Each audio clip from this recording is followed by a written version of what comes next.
Viewers, welcome to Niva Das kitchen. নদীর থেকে তাজা মাছ এনেছে আজকে। এখানে আছে গড়াই মাছ, তারপর হচ্ছে পাবদা মাছ, তারপরে মাগুর মাছ, মিনি মাছ, অনেক ধরনের লোকাল মাছ এনেছে। এই মাগুর মাছ দিয়ে, গড়াই মাছ দিয়ে, পাবদা মাছ দিয়ে আজকে দারুণ একটা রেসিপি বানাবো।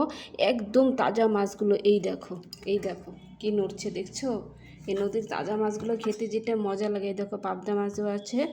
এগুলো রাত্রেবেলা জাল ফেলে রাখি নদীতে, সকালবেলায় ধরে, সকালবেলায় গিয়ে এই তাজা মাছগুলো এনেছে। আজকে তাজা মাছ দিয়ে আজকে অসাধারণ একটি রেসিপি বানাবো। তোমরা ফার্স্ট টু লাস্ট দেখতে থাকো, আমার পাশে থাকো। বন্ধুরা, মাছগুলো সাইজ মতো সুন্দর করে পিস করে কেটে নিয়েছি। তারপর নুন দিয়ে ভালো করে কষলে 10-12 বার ধুয়ে নিয়েছি। নুন দিয়ে ধুয়ে নিলে মাছগুলো দেখো একদম সাদা হয়ে যায়। এই দেখো মাছটা খুব পরিষ্কার হয়। তো এবার আমি সব কিছু রেডি করে রেসিপিটা শুরু করব। তোমরা দেখো আজকের রেসিপিটা কিন্তু খুবই অসাধারণ রেসিপি হবে। মাগুর মাছ দিয়ে, পাবদা মাছ দিয়ে, গড়াই মাছ দিয়ে তাজা নদীর মাছের রেসিপি। তোমরা দেখো, তোমাদের খুব। বন্ধুরা, মাছগুলো হলুদ লবণ মাখিয়ে নিয়েছি। তেল দিয়ে তেলটাকে ধোয়া উঠে আগুন গরম করে নিয়েছি, তাহলে মাছগুলো ভাঙবে না, ভাজতে খুব ভালো হবে, সুবিধা হবে। এবার একটা একটা করে মাছগুলো সব ভেজে তুলে নিব। মাছগুলো কড়াইতে খুব সুন্দর করে সাজিয়ে দিলাম। এবার মাছের সাথে যে মশলাটা লাগবে সেটা বেটে নেব।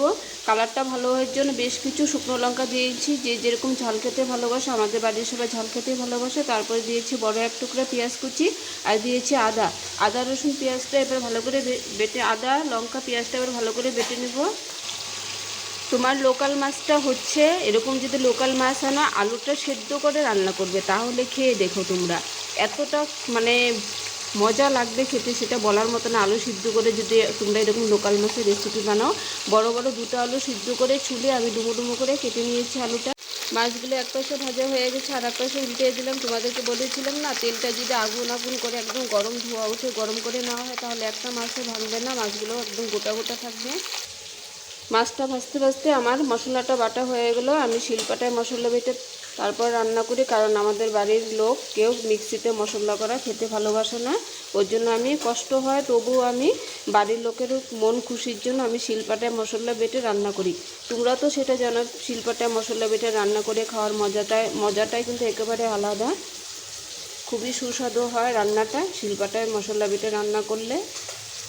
কালার করে ভেজে তুলে নিয়ে ভাজাগুলো নামিয়ে কড়াইতে তেল দিয়ে তেলটা আবার গরম করে নিয়েছি। এবার ফোড়ন দিয়ে দিচ্ছি গোটা জিরে, শুকনো লঙ্কা, তেজপাতা, ভাজা করে নেব। এবার দিয়ে দিচ্ছি 5-6 কোয়া রসুনটা ব্রাউন কালার করে ভেজে নেব।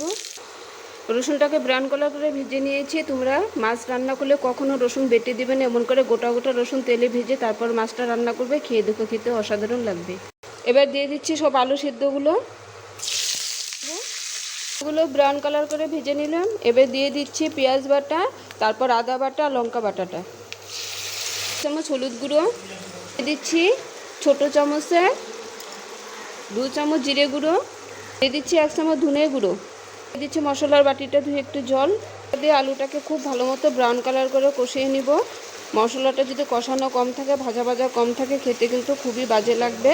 যে পর্যন্ত মশলার থেকে তেলগুলো ছেড়ে না যাবে, যে পর্যন্ত একদম টকটকা লাল কালার চলে না আসবে, সে পর্যন্ত এমন করে উল্টে পাল্টে নাড়াচাড়া করে আলু ভাজাটা দিয়ে মশলাটা ভালো করে কষিয়ে নেব। ঝোলটা খেতে কিন্তু বেশ লাগবে। ফুটে ঝোলটা ঘন হয়ে গেছে। এবার দিয়ে দিচ্ছি সব মাছ ভাজাগুলো এবার ঝোলের মধ্যে ডুবিয়ে দিচ্ছি।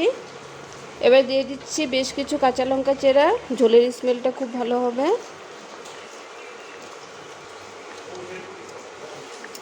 কালারটা কি সুন্দর হয়েছে, নামানোর পরে তো তেলগুলো উপরে ভেসে থাকবে, আরও দেখতে দুর্দান্ত লাগবে, জিভ দিয়ে তো জল এমনি চলে আসবে। বন্ধুরা, নানান রকমের নদীর তাজা মাছের ঝোলের রেসিপিটা বন্ধুরা তোমাদের কেমন লাগলো, আশা করছি ভালো লেগেছে। যারা নতুন আছো বন্ধুরা, প্লিজ সাবস্ক্রাইব করে দিও, আমার রান্নাটা শেয়ার করে দিও, আরও যেন নতুন রান্না নিয়ে তোমাদের সামনে খুব তাড়াতাড়ি চলে আসতে পারি। বন্ধুরা, তোমরা সবাই ভালো থেকো, সুস্থ থেকো, তোমাদেরকে অনেক ধন্যবাদ।